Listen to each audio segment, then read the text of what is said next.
Marahil marami sa inyo mga idol ang nagtatanong, bakit hindi na ituloy ang naturalization ni Gilas Women Prospect, Favor Ono sa Gilas Women National Team? Ano nga ba ang totoong dahilan? Bakit bigla na lang siyang nawala ng parang bula sa women's basketball ng Pilipinas?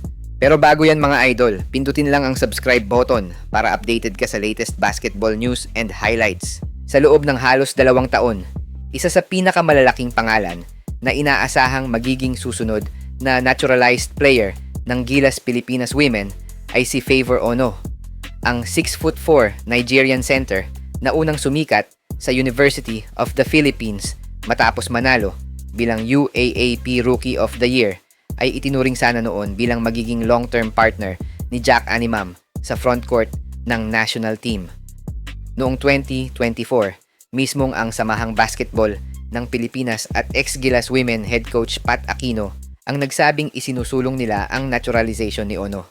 Naghain pa noon ng panukalang batas upang maging Filipino citizen siya, katulad ng naging proseso para sa ibang naturalized athletes.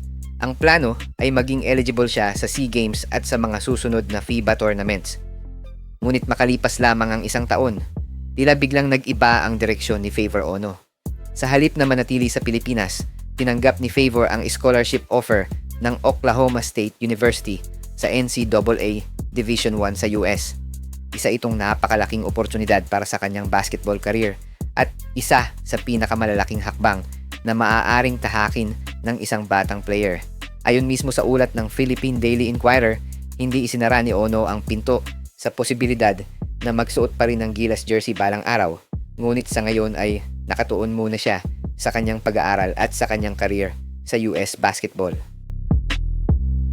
Dito na, nagsimulang tumamlay ang naturalization project para sa kanya ng Gilas Women. Bagamat wala pang opisyal na pahayag ang SBP na tuluyan ng ibinasura ang naturalization, malinaw na ang paglipat ni Ono sa Amerika ay nagpahirap sa proseso. Ang naturalization ay nangangailangan ng matinding koordinasyon sa pagitan ng atleta, SBP, Kongreso, at iba pang ahensya ng gobyerno. Kapag ang player ay nasa ibang bansa at nakatutok na sa ibang priority, mas nagiging mahirap ang pagproseso at pati ang regular na pagsali sa national team activities.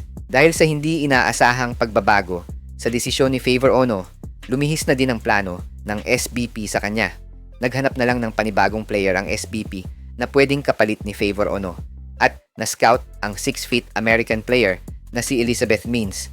Kaya makalipas ang ilang years na pag-scout kay Means, tinuloy na lang ng SBP ang naturalization sa kanya and the rest is history ika nga.